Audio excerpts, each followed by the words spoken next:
আল্লাহর কাছে সাহায্য চাই। ওমা তৌফিকি ইল্লা বিল্লাহ। শয়তানের ওয়াসওয়াসা থেকে পানাহ চাই। পড়েন সবাই, আউযু বিল্লাহি মিনাশ শাইতানির রাজীম। বিসমিল্লাহির রাহমানির রাহিম। বিতাড়িত মরদুদ শয়তানের ওয়াসওয়াসা থেকে পানাহ চাই। পরম করুণাময় আল্লাহ রাব্বুল ইজ্জতুল জালাল, তার নামে শুরু করছি। আল্লাহ পাক বলছেন, وعلى الله قصد السبيل ومنها جائر ولو شاء لهداكم أجمعين। সূরা আন-নাহল। আল্লাহ পাক বলছেন, وعلى الله قصد السبيل, আর আল্লাহর জন্য হক হচ্ছে এটা যে তিনি মানুষের জন্য সহজ রাস্তা বলে দেবেন। ওয়ামিনহা জায়রুন, যেখানে আছে অসংখ্য বাঁকা পথ। ওয়ালাউ শাআ লাহাদাকুম আজমাইন, আর আল্লাহ যদি ইচ্ছে করতেন তাহলে একযোগে সকলকেই হেদায়েত দিয়ে দিতেন। এ হলো আয়াতে কারিমের শাব্দিক তরজমা। সূরা আন-নাহল প্রথম রুকু।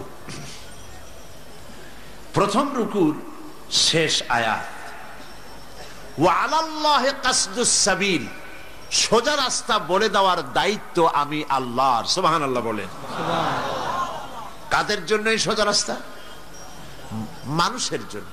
মানুষের জন্য সোজা রাস্তা বলে দেওয়ার দায়িত্ব আমার। এই মুফাসসিরিনে কেরাম বলেছেন, মুফাসসিরিনে কেরাম তারা লিখেছেন যে এই আয়াত দিয়ে আল্লাহ পাক নবুয়তের দিকে ইঙ্গিত করেছেন। পৃথিবীর মানুষের জন্য সব থেকে বেশি প্রয়োজন কি যদি আমি প্রশ্ন করি, আপনারা কি জবাব দেবেন? কেউ বলবেন ভাত, কেউ বলবেন তরকারি, নাকি কি বলেন তো? পৃথিবীর মানুষের জন্য সব থেকে বেশি প্রয়োজন রিসালাত। সব থেকে বেশি প্রয়োজন রিসালাত। কারণ হচ্ছে আল্লাহ রাব্বুল আলামিন ডাইরেক্ট কোন মানুষের সঙ্গে কথা বলেন না। আল্লাহ যা বলতে চান, তিনি মানুষকে হেদায়েত দিতে চান, তিনি সরাসরি আমাদের সাথে কথা বলবেন না। তিনি কথা বলতে হলে মিন ওয়ারাই হিজাব, পর্দার আড়াল থেকে বলেন। কারো কারো সঙ্গে কথাবার্তা, কোন কোন নবীর সঙ্গে আল্লাহ পাক কথাবার্তা বলেছেন, কিন্তু আল্লাহ পাক তিনি ডাইরেক্ট সরাসরি কোন মানুষের সঙ্গে কথা বলেন না। সেই জন্য মানুষের হেদায়েতের জন্য তিনি নবী বানিয়েছেন। এবং এই নবী আল্লাহ পাক হঠাৎ করে কাউকে বানান না। নবী তিনি যাকে বানান আগে থেকেই তাকে টার্গেটে নিয়ে নবুয়তের চরিত্র দিয়েই তাকে তৈরি করেন। সুবহানাল্লাহ।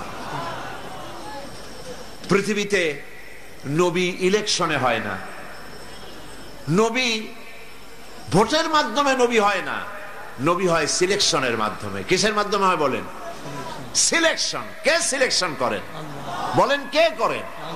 আল্লাহ রাব্বুল আলামিন সিলেকশন করেন।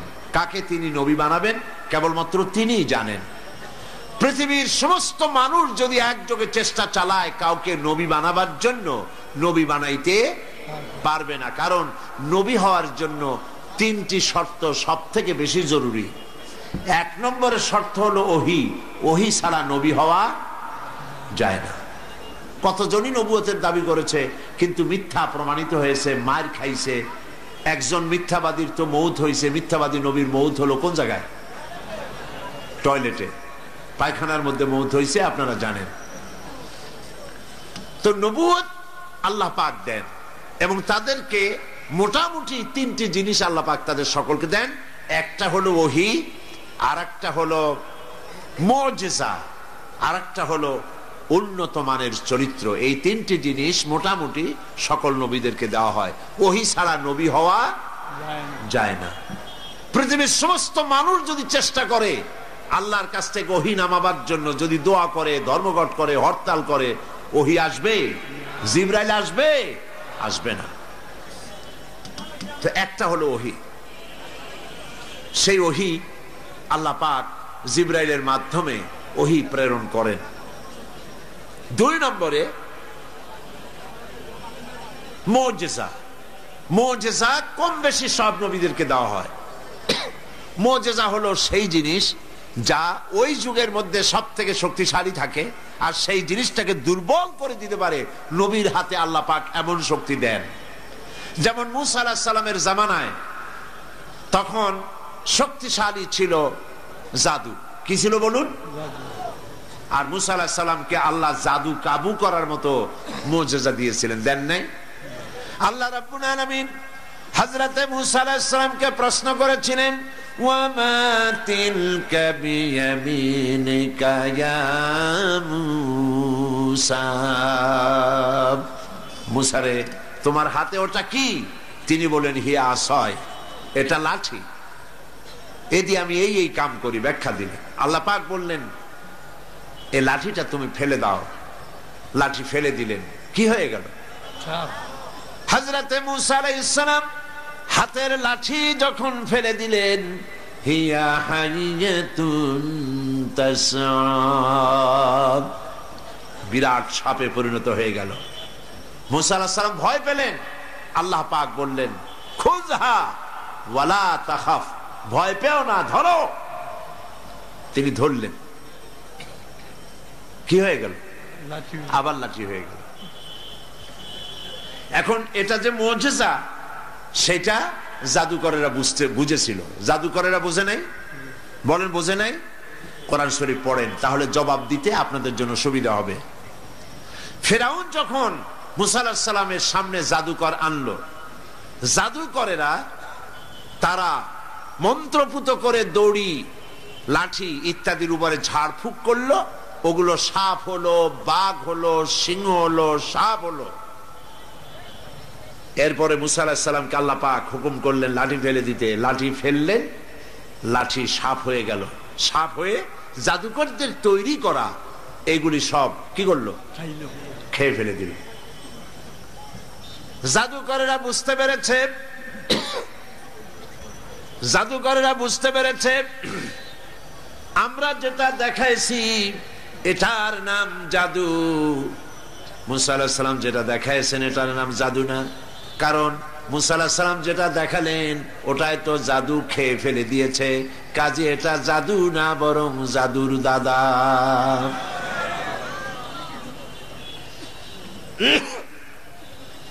আর কেউ না বুঝলেও জাদুকরেরা বুঝেছে এটা মুজিজা, এবং তারা ঈমান এনেছে। আছে না কোরআন শরীফে? সেই ঘটনা আমি শোনাবো না। আমি বলতেছি সমস্ত নবীদেরকে আল্লাহ পাক 3টা জিনিস দেন, একটা হলো ওহী, আর একটা হলো মুজিজা। দাউদ আলাইহিস সালামের সময় মুজিজা ছিল, তিনি লোহা দিয়ে অস্ত্র নির্মাণ করতেন। লোহা আগুনে পোড়ানো লাগতো না, লোহা ধরে চাপ দিতেন, পানির মতো গলে হাত দিয়ে পড়ে যেত। দাউদ আলাইহিস সালামের আরেকটি মুজিজা ছিল, তার গলার শিরিন আওয়াজ। তিনি যখন জাব্বুর শরীফ তেলাওয়াত করতেন, উড়ন্ত পাখিগুলি ওড়া বন্ধ করে দাউদ আলাইহিস সালামের চতুর্দিকে বসে বসে আল্লাহর কালাম শুনতো। হযরত ঈসা আলাইহিস সালামের মুজিজা ছিল, তিনি জন্মদিন চোখের উপরে হাত বুলায় দিতেন, চোখ দুটো ভালো হয়ে যেত। কুষ্ঠ ব্যাধিগ্রস্ত লোকের গায়ে হাত বুলাতেন, ব্যাধি ভালো হয়ে যেত। মুসা আলাইহিস সালাম ইন্তেকাল করলেন, মুজিজা ওখানে শেষ হয়ে গেল। তার উম্মতেরা ওই লাঠি দিয়ে আর কোনো সাপ বানাতে পারে নাই। সুলাইমান আলাইহিস সালামের মুজিজা ছিল, সকালবেলায় সিংহাসনে বসতেন বিনা ইঞ্জিনে। এই সিংহাসন তাকে 1 মাসের পথ উড়ায় নিয়ে যেত, সন্ধ্যাবেলায় আর 1 মাসের পথ অতিক্রম করায় দিত। সুলাইমান আলাইহিস সালাম ইন্তেকাল করলেন, তার সিংহাসন উম্মতের 1 সেকেন্ডের জন্য আর উড়াইতে পারে নাই। দাউদ আলাইহিস সালাম ইন্তেকাল করলেন, তার উম্মতেরা লোহাকে চেপে আর পানি বানাইতে পারে নাই। ঈসা আলাইহিস সালামকে আল্লাহ রাব্বুল আলামিন উঠায় নিলেন চতুর্থ আসমানে। তার উম্মতের দাবিদার পৃথিবীর শত শত কোটি খ্রিস্টানেরা চোখে হাত বুলাইয়া কোন অন্ধর চোখ ফিরাইয়া দিতে পারে নাই। কুষ্ঠ ব্যাধিগ্রস্ত ব্যক্তির গায়ে হাত বুলাইয়া কুষ্ঠ ভালো বানাইতে পারে নাই। আল্লাহ রাব্বুল আলামিন অন্যান্য নবীদের মতো বিশ্বনবী মুহাম্মদুর রাসূলুল্লাহ সাল্লাল্লাহু আলাইহি ওয়াসাল্লামকে মুজিজা দিলেন। কোন কোন কিতাবে লিখেছে আল্লাহ নবীর জীবনে মুজিজা যা ঘটেছে তা 3000-এরও বেশি হবে। এত মুজিজার ভিতরে সর্বশ্রেষ্ঠ মুজিজা হলো কোরআন শরীফ। নবীজি ইন্তেকাল করে গেছেন, কিন্তু মুজিজা নিশ্চল হয় নাই, নিষ্ক্রিয় হয়ে যায় নাই, মুজিজা সক্রিয় আছে। অন্যান্য নবীর উম্মতেরা নবীরা ইন্তেকাল করেছেন, মুজিজার কার্যকারিতা বন্ধ হয়ে গেছে, কিন্তু আল্লাহর নবী মুহাম্মদ রাসূলুল্লাহ সাল্লাল্লাহু আলাইহি ওয়াসাল্লাম ইন্তেকাল করেছেন, তার জীবনের শ্রেষ্ঠ মুজিজা কোরআন শরীফ কিয়ামত পর্যন্ত উম্মতেরা ব্যবহার করতে পারবে। শুধু কোরআন শরীফ শোনে, তাফসীর শোনে, নিজের মা বাপের ধর্ম পরিত্যাগ করে ঘোষণা করে লা ইলাহা ইল্লাল্লাহু মুহাম্মাদুর রাসূলুল্লাহ, সুবহানাল্লাহ। শুধু কোরআন শুনছে আর মুসলমান হচ্ছে। এবারেও চট্টগ্রাম তাফসীর মাহফিল গত শুক্রবারে শেষ হলো। 5 দিনে 30 জন হিন্দু বৌদ্ধ মুসলমান হয়েছে বছর। আলহামদুলিল্লাহ বলে। এটা হচ্ছে কোরআন শরীফ, আল্লাহ নবীর জীবন্ত মুজিজা। দুনিয়ায় আল্লাহ পাক নবীদের পাঠিয়েছেন, এক এক নবীকে এক এক ধরনের মর্যাদা দিয়েছেন, সম্মান দিয়েছেন, এক এক ধরনের সম্মান। কারো উপরে কাউকে আল্লাহ পাক বিশেষ বিশেষ সম্মান দান করেছেন। মুসা আলাইহিস সালামের সঙ্গে আল্লাহ রাব্বুল আলামিন কথা বলে তাকে সম্মানিত করেছেন। আইয়ুব আলাইহিস সালামকে ধৈর্য দিয়ে সম্মান দান করেছেন। ইব্রাহিম আলাইহিস সালামকে আগুনের পরীক্ষা দিয়ে পাশ করায় আল্লাহ পাক সম্মান দিলেন। এক একজনকে এক এক রকম সম্মান দান করেছেন। আপনারা আমার নবী জনাবে মুহাম্মদ রাসূলুল্লাহ সাল্লাল্লাহু আলাইহি ওয়াসাল্লামকে আল্লাহ পাক বিশ্ব নবী বানায়া সম্মানিত করেছেন। নবীজি বলেন, আল্লাহ পাক বলেন, নবী বলেন, কুল ইয়া আইয়ুহান নাসু ইন্নী রাসূলুল্লাহি ইলাইকুম জামিআ। হে নবী আপনি বলুন, হে বিশ্বের মানব মণ্ডলী, আল্লাহ পাক আমাকে তোমাদের সকলের জন্য নবী করে পাঠিয়েছেন। সুবহানাল্লাহ। সমস্ত নবীদেরকে ওহী দিয়েছেন আল্লাহ পাক, সে ওহী আনার জন্য যেতে বলা হয়েছে। ঈসা আলাইহিস সালামকে বলা হয়েছে অমুক জায়গায় যাও ওহী আনার জন্য। মুসা আলাইহিস সালামকে বলা হয়েছে ওহী আনার জন্য অমুক জায়গায় যাও। এক এক জায়গায় যাও, ওহী আনো গিয়া। ওহী তোমার কাছে আসবে না, তুমি যাও ওহী আনার জন্য। এখানে ব্যতিক্রম বিশ্বনবী মুহাম্মদ রাসূলুল্লাহ সাল্লাল্লাহু আলাইহি ওয়াসাল্লাম যেখানে আল্লাহর ওহী সেইখানে। নবীজি নামাজের মধ্যে আছেন, ওহীর প্রয়োজন হয়েছে, নামাজের ভিতরে ওহী নাজিল হয়ে গেছে। নবীজি যখন কাবা শরীফ থেকে মক্কা থেকে মদিনায় হিজরত করলেন, নামাজ পড়তেছেন বাইতুল মুকাদ্দাসের দিকে কিবলা করে নামাজ পড়তেছেন। মন চায় আল্লাহ যদি দয়া করে মক্কার দিকে ফিরে নামাজ পড়তে বলতেন, সেজন্য তিনি হাত উঁচু করেন না, আল্লাহর কাছে মোনাজাত করেন না, মুখ দিয়েও বলেন না, শুধু মনে মনে এই ধারণা, আল্লাহ যদি ওহী নাজিল করে দিতেন কাবার দিকে ফিরে নামাজ পড়তাম, মক্কার দিকে ফিরা। জোহরের নামাজ পড়তেছিলেন, 2 রাকাত নামাজ পড়া হয়ে গেছে, তাশাহুদ পড়তেছিলেন, এমন সময় আল্লাহ রাব্বুল আলামিন হযরত জিবরাইলকে নামাজের মধ্যে অবতীর্ণ করে দিলেন। ওহী নাজিল হয়ে গেল, قد نرى تقلب وجهك في السماء। নবী হে, আমি লক্ষ্য করেছি বারবার আপনি আমার আকাশের দিকে তাকাচ্ছেন। আপনার মন চায় বাইতুল্লাহর দিকে, কাবার দিকে ফিরে নামাজ পড়বেন, মক্কার দিকে। আপনার দিলের আরজু পুরো হয়েছে, আপনি এখন কাবা শরীফ মক্কার দিকে ফিরে নামাজ পড়ুন। নবী নামাজের মধ্যে ওহী সেখানে। নবী হযরত আয়েশা রাদিয়াল্লাহু তাআলা আনহার ঘরে আরাম ফরমাচ্ছেন, ওহী সেখানে। নবীজি যুদ্ধের ময়দানে উটের পৃষ্ঠে সওয়ার আছেন, ওহীর প্রয়োজন হয়েছে, যুদ্ধের ময়দানে ওহী নাজিল হয়ে গেছে। আল্লাহ পাক মুহাম্মদ রাসূলুল্লাহ সাল্লাল্লাহু আলাইহি ওয়াসাল্লামকে तमाम পৃথিবীর মধ্যে সর্বশ্রেষ্ঠ নবী করে পাঠালেন। এই নবুয়ত ছিল পৃথিবীর মানুষের জন্য সবথেকে বেশি জরুরি, এর থেকে বেশি জরুরি আর কিছু না। 1 নম্বরের জরুরত হচ্ছে মানুষের জন্য রিসালাত। কারণ হচ্ছে এই, আমরা পৃথিবীতে এসেছি, আবার ফিরে যেতে হবে, ঠিক কিনা? সত্য কিনা? না, এখানে এসেছি আর যাওয়া লাগবে না, এইখানেই জন্মেছি, এই মাটির সাথে মিশে যাব, আমাদের কার আল্লাহর দরবারে আমার কিয়ামতে আর ওঠা লাগবে না। বিষয়টি কি এমন? আমরা মানুষকে যখন কবরে রাখি কি বলি?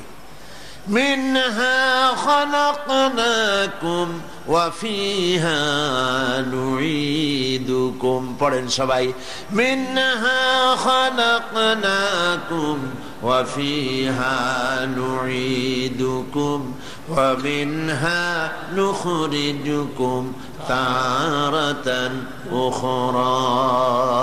এই মাটি দিয়ে তোমাকে সৃষ্টি করা হয়েছিল, এই মাটির মধ্যে তোমাকে রেখে গেলাম, আবার এই মাটি থেকে তোমাকে উত্থিত করা হবে। নবীর প্রয়োজন এই জন্য। যদি ঝামেলা থাকতো না, যদি এখানে হয়েছি মরে যাব, বাস, দিস মাস ফিনিশ, আর আমাদের কোনো জবাব দিও নাই, মরে যাব, শেষ হয়ে যাব, তাহলে নবীর দরকার ছিল না, কোরআনের দরকার ছিল না। ইট, ড্রিঙ্ক এন্ড বি মেরি, খাও, পান করো, ফুর্তি করো, ডু ফুর্তি, নো চিন্তা। কিন্তু আমরা সেটা করতে পারি না। হেসে খেলে জীবনটা যদি চলে যায়, যাক না, পাগলের যেতে পারে, কিন্তু বুদ্ধিমানের এভাবে যাবে না। কথা বুঝে আসছে? বুদ্ধিমানের এভাবে যাবে না। এই পৃথিবীতে এসেছি, আবার ফিরে যেতে হবে আল্লাহ পাকের কাছে। সেই জন্য আমাদের জীবনের 3টে স্তর আছে, একটা স্তর পেরিয়ে এসেছি, ওইটা হলো আলমে আরওয়াহ। ওইটার নাম কি?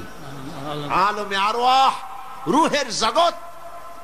এখন যেখানে আছি এটা হলো আলমে আসবাব। এরপরে আরেকটা জগতে প্রবেশ করব, সেটার নাম হলো আলমে বারজাখ। কয়টা হলো? 3টা। যেটা ছেড়ে এসেছি ওইটার কাইফিয়াত জানা নাই, কি অবস্থায় ছিলাম আমিও জানি না, আপনারাও জানেন না। এটা ঠিক কিনা? যেখানে আসি কয়েকদিনের জন্য মেহমান, আসি কয়েকদিন, আবার এখান থেকে আমাদের বিদায় হতে হবে। যেখানে যাব ওই জায়গার কাইফিয়ত কোরআনে হাদিসে যেটুকু জানি, এর থেকে বেশি কেউ কিছু বলতে পারবে না। একজন মৃত্যু মানুষ জিন্দা হয়ে বলতে পারে নাই যে আজরাইল আসলে এরকম এরকম জান কবজ করে, কবরে গেলে এরকম এরকম হয়, তারপরে এরকম এরকম হয়, এরকম কেউ কি বলছে? স্বপ্নেও বলে না। কি হয় স্বপ্নেও কেউ বলে না। এই জন্য সতর্ককারী পাঠায় দেওয়া আল্লাহর দায়িত্ব। আল্লাহ পাক আমাদেরকে সৃষ্টি করে অন্ধকারে ছেড়ে দিয়েছেন, এমনটি নয়।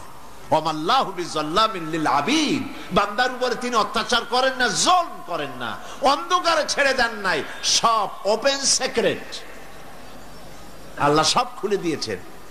কি হবে, মরলে কি হবে, মরার পর কি হবে, হাসরে কি হবে, মিজানে সিরাতে কি হবে, সব বলেছেন। কাদের মাধ্যমে বলেছেন? মহাসত্যবাদীদের কাছে মুখ থেকে বের করেছেন, যারা জীবনেও মিথ্যা কথা বলেন না। বলেন সুবহানাল্লাহ।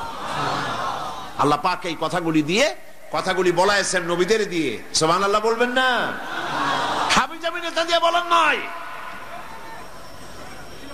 দুনিয়ায় যত নেতা আছে দেখেন,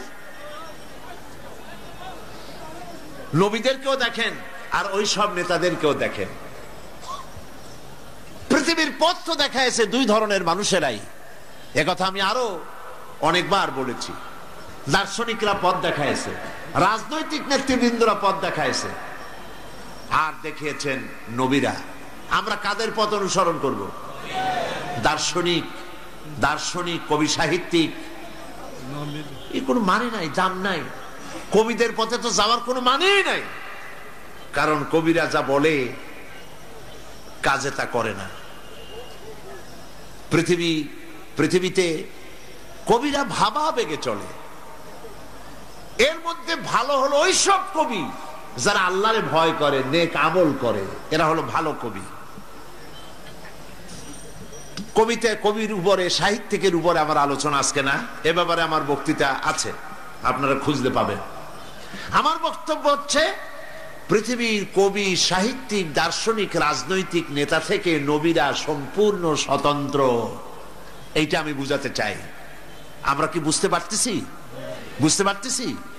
দুনিয়ার নেতাগুলি দেখেন, কোন নেতা এরকম আপনি একজন পাবেন যিনি দাঁড়িয়ে বলবেন, আমি ছাত্র জীবনে যা যা করছি, আমার যৌবনকালে যা যা করছি, আমার গ্রামবাসীরা আমার সম্পর্কে যা জানে, আমার বউ আমার সম্পর্কে যা যা জানে, আমার ড্রাইভার, আমার চাকর, আমার ভাই বোন আমার সম্পর্কে যা যা জানে, সব মানুষের কাছে বলে দিক। পারবে বলতে?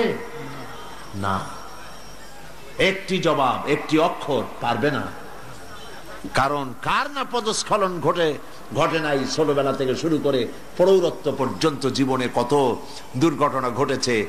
কোন নেতা পাবেন এরকম বলবে? একজন পাবেন, সুবহানাল্লাহ বলেন। একটা মিশনকে পাবেন, সেই মিশন হচ্ছে নবুয়তের মিশন। নবীরা মিথ্যা কথা বলেন না, সুবহানাল্লাহ বলবেন না? নবীরা মিথ্যা বলেন না, নবীরা মাসুম, নবীরা বেগুনাহ, কোন গুনাহ করেন না। মুহাম্মদুর রাসূলুল্লাহ সাল্লাল্লাহু আলাইহি ওয়াসাল্লাম কেমন নেতা দেখেন। যার কথা শুনবেন তার সম্পর্কে তো আগে একটা ধারণা হইতে হবে। নবীর কথা মতো চলবো, রাজনৈতিক নেতাদের কথা মতো চলবো না, দার্শনিক রাজনৈতিক নেতা এদের কথা মতো চলবো না, নবীদের কথা মতোই চলবো। কারণ কি? কারণ প্রত্যেক ব্যক্তির, সাধারণ মানুষের পদস্খলন ঘটেই, ভুল হয়। নবীদের ভুল হয় না, কারণ আল্লাহ নিজে তাদেরকে কন্ট্রোল করেন। কথা কি বুঝে আসে? এবার লক্ষ্য করুন, আল্লাহর নবী মুহাম্মদুর রাসূলুল্লাহ সাল্লাল্লাহু আলাইহি ওয়াসাল্লাম তিনি বলেছেন, ও আমার স্ত্রীরা, ও আমার সাহাবীরা, দিনের আলোতে এবং রাতের আধারে আমার ভিতরে আমার যে সব আচরণ, আমার চালচলন, আমার আচরণ, আমার কথাবার্তা, আমার মুআমালাত, আমার মুআশারাত, যা কিছু দেখতে পাও সবগুলি খুলে খুলে মানুষের সামনে বলে দাও। সব বলো, কোনো কথা বাদ রেখো না। কারণ মুহাম্মদ সাল্লাল্লাহু আলাইহি সাল্লামকে আল্লাহ পাক বানিয়েছেন মডেল, তিনি হলেন আদর্শ, গোটা বিশ্ববাসীর জন্য তিনি আদর্শ। কোরআনে কারিমে রব্বুল আলামিন বলেছেন, লাকাদ কানা লাকুম ফি রাসূলিল্লাহি উসওয়াতুন হাসানাহ, তোমাদের জন্য মহত্তম গ্রহণযোগ্য আদর্শ হতেছেন তোমাদের রাসূল মুহাম্মদ সাল্লাল্লাহু আলাইহি সাল্লামের ভেতরেই তোমাদের আদর্শ আমি রেখে দিয়েছি। দুনিয়ায় নবী করিম সাল্লাল্লাহু আলাইহি সাল্লামের চরিত্রের, তার ক্যারেক্টারের, তার আখলাকের সার্টিফিকেট আল্লাহ পাক নিজেই দিয়ে দিচ্ছেন। সুবহানাল্লাহ বলেন। আল্লাহ পাক কোরআনে কারীমের মধ্যে বলেছেন, ওয়া ইন্নাকা লাআলা খুলুকিন আযীম, নবী হে, আপনি হচ্ছেন মহৎ চরিত্রের উপরে প্রতিষ্ঠিত, মহান চরিত্র আপনার। সুবহানাল্লাহ বলবেন না? নবী করিম সাল্লাল্লাহু আলাইহি ওয়াসাল্লাম শ্রেষ্ঠ চরিত্রের অধিকারী, তার চাইতে শ্রেষ্ঠ চরিত্রবান আকাশে, নিচে, জমিনের উপরে আল্লাহ পাক আর বানাননি।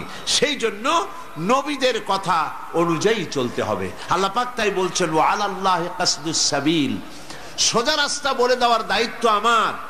ওয়া মিনহা জাইর, যেখানে আছে বাঁকা পথ এই পৃথিবীতে বাঁকা পথ আছে বলেই তো সোজা পথের কথা আল্লাহ পাক বলছেন, ঠিক কিনা কোন? সত্য কিনা? এই বাঁকা পথগুলি কারা তৈরি করেছে? মানুষ তৈরি করেছে, শয়তান তৈরি করেছে, শয়তানের পথ অনুসরণ করেছে মানুষ।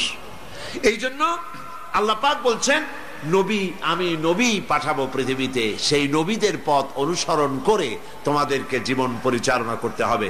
নবী করিম সাল্লাল্লাহু আলাইহি ওয়াসাল্লাম পৃথিবীর মানুষগুলিকে আল্লাহর কাছ থেকে এসেছে, আবার আল্লাহর কাছে ফিরে যেতে হবে, সেই জন্য তাদেরকে তাওহীদ বুঝাইছেন।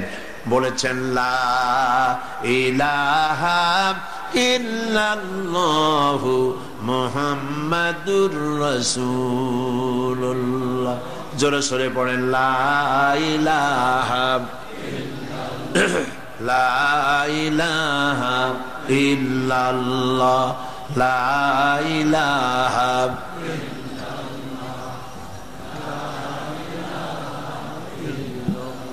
জোরে পড়েন লা ইলাহা। কোন ইলাহ নাই, আইনদাতা নাই, বিধানদাতা নাই, এক আল্লাহর আনুগত্য করো, দাসত্ব করো আল্লাহ পাকের, গোলামি করো আল্লাহ রাব্বুল আলামিনের।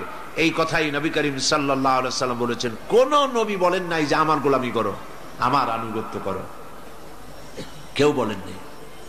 কোন নবী কি বলেছেন যে আমার গোলামি করো? না। সমস্ত নবীদের দাওয়াত হচ্ছে এক আল্লাহর গোলামি করো, তার আনুগত্য করো। এই দাবি তারা তুলেছেন, এই কথা তারা বলেছেন, এবং এই দাওয়াত দিয়েছেন তারা কিতাব দিয়ে, নিজের মন গড়া কথা নয়।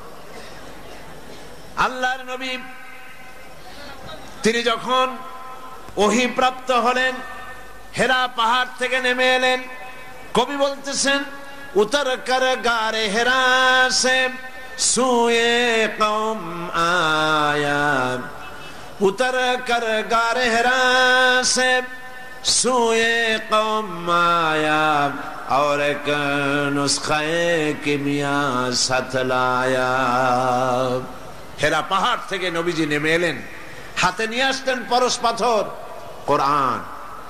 এই কোরআনের সংস্পর্শে যারাই এলো, লোহাগুলি সোনা হয়ে গেল, পাথরগুলি সোনা হয়ে গেল। সুবহানাল্লাহ বিহামদিহি।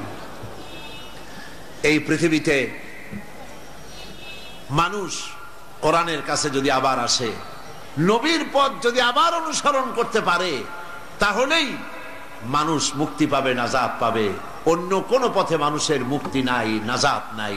একথা যত তাড়াতাড়ি বুঝবো তত তাড়াতাড়ি আমাদের জন্য মঙ্গল, যত দেরিতে বুঝবো ততই অমঙ্গল।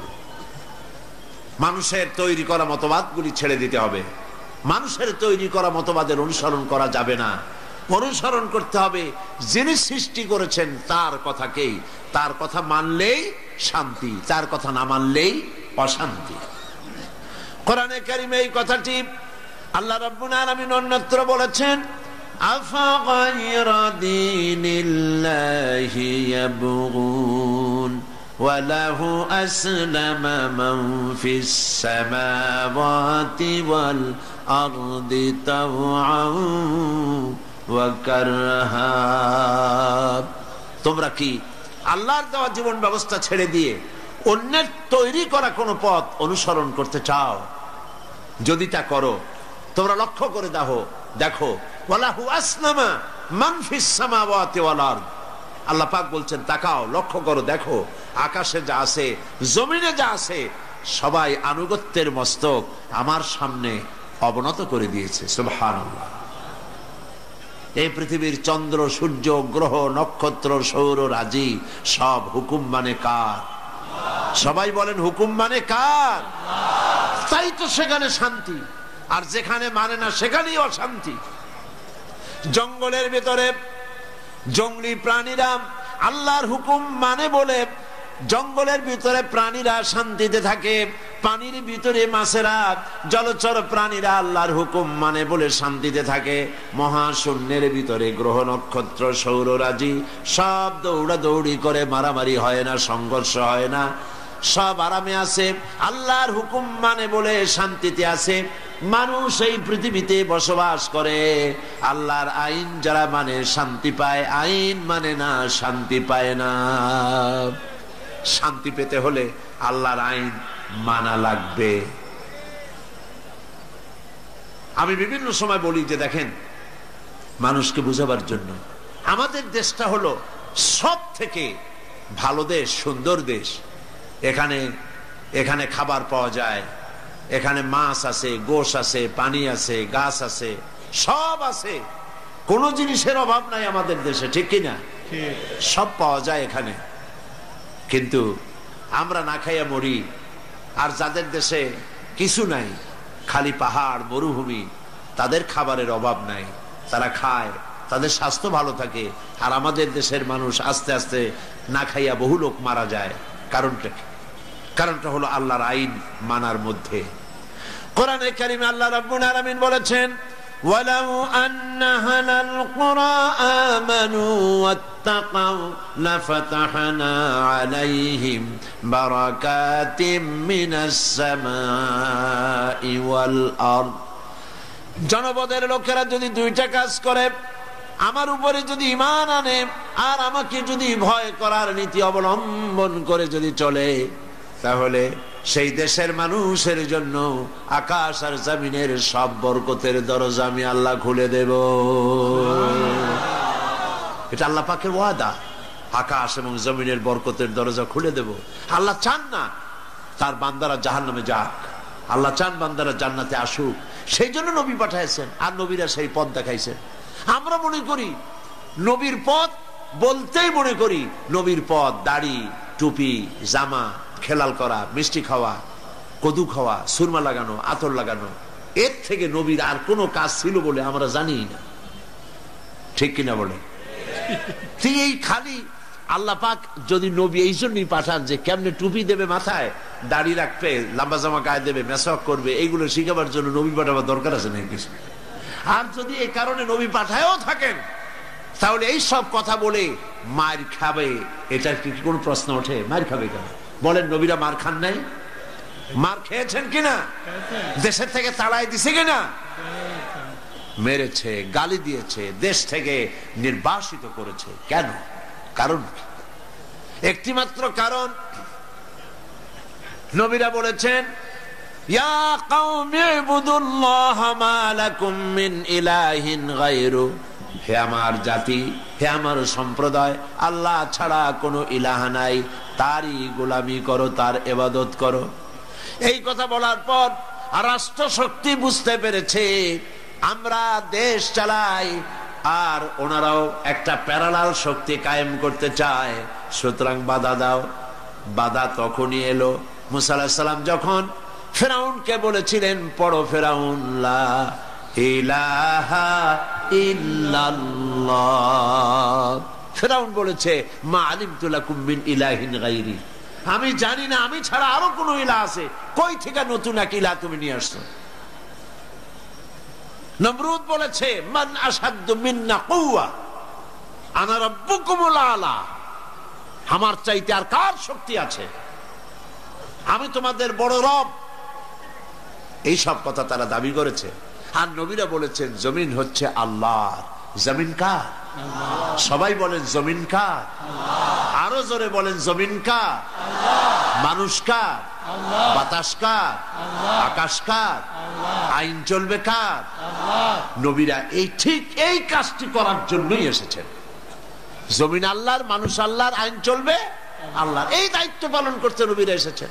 আর সেই জন্যই নবীদেরকে বাধা দেওয়া হয়েছে। আর আল্লাহ পাক বলেছেন, আমি পথ দেখাবো, তুমি খাবা।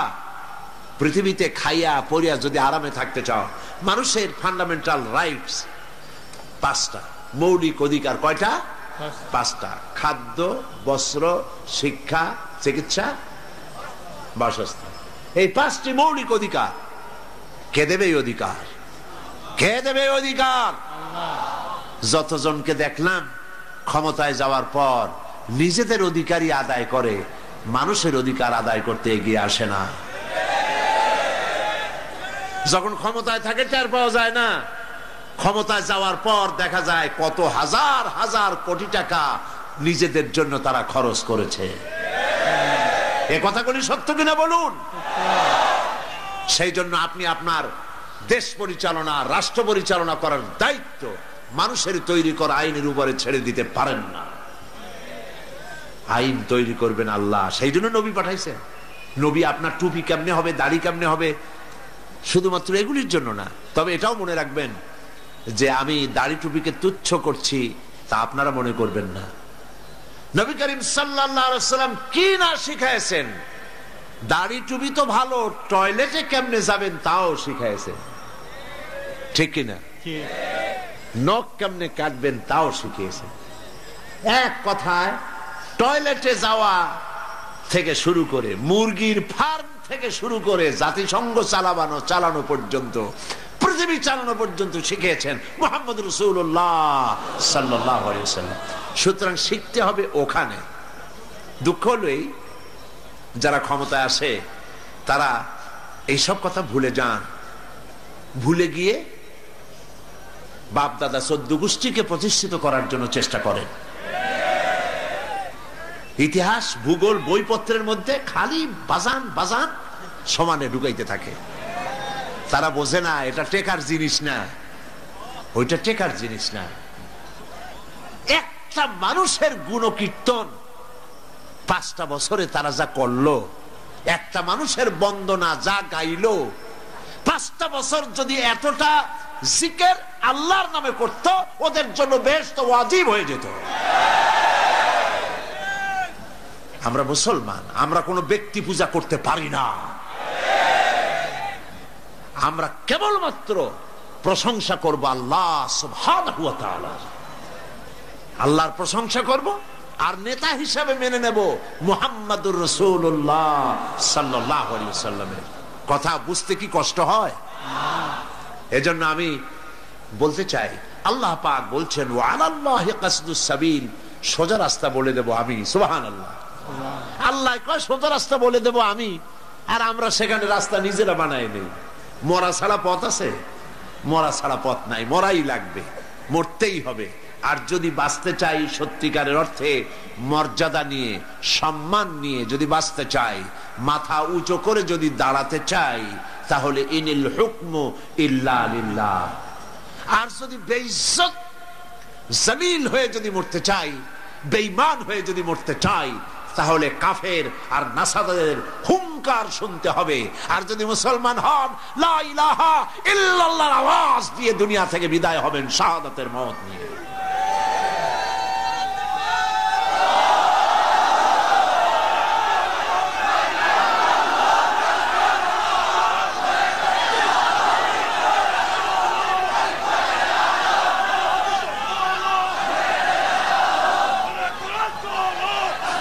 আল্লাহ রাব্বুল আলামিনের মানশা মুবারক, আল্লাহ পাকের ইচ্ছা মুবারক হচ্ছে এই, পৃথিবী সৃষ্টি করেছে আমি, সোজা রাস্তা বলে দেব আমি, মানুষের জন্য আমি সোজা রাস্তা বলে দেব। সুবহানাল্লাহ। সূরা ফাতিহার মধ্যে আমরা যেখানে বলেছি ইহদিনাস সিরাতাল মুস্তাকিম, আল্লাহ একটা সোজা রাস্তা আমাদের বলে দাও। আলোচনা শুরুতে বলছিলাম, মনে আছে? আল্লাহ রাব্বুল আলামিন শিখায় দিলেন সোজা রাস্তা চলার জন্য দুনিয়ায়। সোজা রাস্তা মানে কি? সিলেট থেকে মৌলভীবাজার নাকি? সরল পথ, ব্যক্তি, পরিবার, সমাজ, রাষ্ট্র, ইহকাল পরকাল। সোজা রাস্তা যদি আমার কাছে চাও, ও বান্দা, আমার কাছে কেবলমাত্র সহজ সরল সঠিক রাস্তার জন্য আমার কাছে বলো ইহদিনাস সিরাতাল মুস্তাকিম সিরাতাল্লাযীনা আন'আমতা আলাইহিম গায়রিল মাগদুবি আলাইহিম ওয়ালাদ-দাল্লিন। সোজা রাস্তা আল্লাহর কাছে বান্দা যখন আল্লাহর শেখানো ভাষা দিয়া সোজা রাস্তা যখন চাইলো, আল্লাহ পাক কোরআনের বিরুদ্ধে সূরা ফাতিহার বান্দা চাইলো, সূরা ফাতিহার ভিতরে দাবি জানাইলো আল্লাহর শেখানো ভাষা দিয়া সোজা রাস্তা বলে দাও আমারে। রব্বুল আলামিন সূরা ইয়াসিনের ভিতরে গিয়া সূরা ফাতিহার চাওয়ার জবাব দিয়া দিলেন, ওয়া আনি'বুদুনি হাযা সিরাতুম মুস্তাকিম। ওয়া আনি'বুদুনি, বান্দা সোজা রাস্তা চাও, ওয়ানি'বুদুনি, আমার গোলামি কর। সুবহানাল্লাহ, আমার গোলামি কর, আমার আনুগত্য কর। আল্লাহর আনুগত্য করতে হলে আল্লাহওয়ালাদের সাথে থাকতে হবে। তুমি চলছো কোথায়? ফাইনা তাযহাবুন, তুমি কোন নেতার পেছনে দৌড়াও? নামাজ নাই, রোজা নাই, পরকালের বিশ্বাস নাই, মদ, জুয়া, জেনা, ব্যভিচার, কি না করতেছে। এইসব লোকের নেতা মাইনে এগুলোর পিছনে দৌড়াও। অথচ নেতা দিয়েছি মুহাম্মদ রাসূলুল্লাহ সাল্লাল্লাহু আলাইহি ওয়াসাল্লামকে। দুনিয়ার শান্তি চাও, পরকালে শান্তি চাও, ওয়ানি'বুদুনি, আমার গোলামি করো। আর সোজা রাস্তা বলে দেওয়ার জন্য আমি দায়িত্ব নিয়েছি, সেজন্য আমি নবী দিয়েছি। আমার প্রিয় ভাইয়েরা, আল্লাহ রাব্বুল আলামিন সহজ সরল রাস্তার দিশা দিয়েছেন নবীদের মাধ্যমে। আর সেই নবীদের মিশনের সর্বশেষ নবী হলেন মুহাম্মদুর রাসূলুল্লাহ সাল্লাল্লাহু আলাইহি ওয়াসাল্লাম। আল্লাহ রাব্বুল আলামিন এত সম্মান আর মর্যাদা তাকে দিলেন, কোরআনে কারীমের ভিতরে একবারের জন্য আল্লাহ পাক বললেন না ইয়া মুহাম্মদ, একটি বারের জন্য নবীজির নাম নিলেন না কোরআন শরীফের ভিতরে, বরং অন্যান্য নবীদেরকে ইয়া জাকারিয়া, ইয়া মূসা, ইয়া ঈসা, ইয়া ইব্রাহিম নাম ধরে ধরে আল্লাহ রাব্বুল আলামিন ডেকেছেন।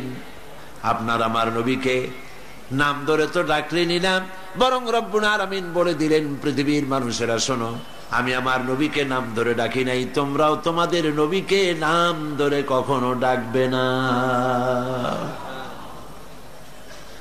সম্মান মর্যাদা সর্বোচ্চ দিয়েছেন, কারণ মর্যাদা পাওয়ার মতো করেই আল্লাহ তাকে তৈরি করেছেন। সব শিখতে হবে তার কাছ থেকে, সমস্ত দিক থেকে আপনার জেহেন ফিরান, সকল দিক থেকে আপনার চেহারা ঘুরায় নিয়ে আসেন, হাবিজাবি সব বাদ দেন, ইব্রাহিম আলাইহিস সালামের মতো হন, জাতির পিতার মতো। কে জাতির পিতা? কে জাতির পিতা? চিল্লায় বলো, কে জাতির পিতা? এই ঈমান গড়বার যেন কখনো না হয়, জীবনেও যেন না হয়। যাদের গড়বড় হবে, দুনিয়াও আযাব হবে, কিয়ামতেও শাস্তি তারাই পাবে। আমি মুসলমান। আল্লাহ রাব্বুল আলামিন হযরত ইব্রাহিম আলাইহিস সালাম তাকে পৃথিবীর মুসলমানদের জন্য রব্বুল আলামিন তাকে মিল্লাতা আবিকুম বানালেন, তোমাদের জাতির পিতা বললেন, মুসলমানদেরকে বললেন। হযরত ইব্রাহিম আলাইহিস সালাম যেমন तमाम সৃষ্টি জগৎ থেকে চতুর্দিক থেকে মুখ ঘুরাইয়া এক আল্লাহর দিকে যেমন করে মুখ ঘুরাইছিলেন, যদি আমরা দুনিয়া এবং আখিরাতে শান্তি চাই, আমাদেরকেও সেভাবে সকল দিক থেকে মুখ ঘুরাই আনতে হবে, কেবলা পরিবর্তন করতে হবে। আজকে তো মুসলমানের কারো কেবলা দিল্লি, কারো কেবলা আমেরিকা, কারো কেবলা চায়না, ঠিক কিনা? সুতরাং কেবলা ঘুরান, চতুর্দিক থেকে মুখ ঘুরাইয়া জাতির পিতা যা বলেছিলেন, আসুন সবাই মিলে তার সুরে সুর মুলাই। ইন্নী ওয়াজ্জাহতু ওয়াজহিয়া লিল্লাযী ফাতারাস সামাওয়াতি ওয়াল আরদা হানিফা। জানেন না আপনারা? পড়েন, ইন্নী ওয়াজ্জাহতু ওয়াজহিয়া লিল্লাযী فطر السماوات والأرض حنيفا وما أنا من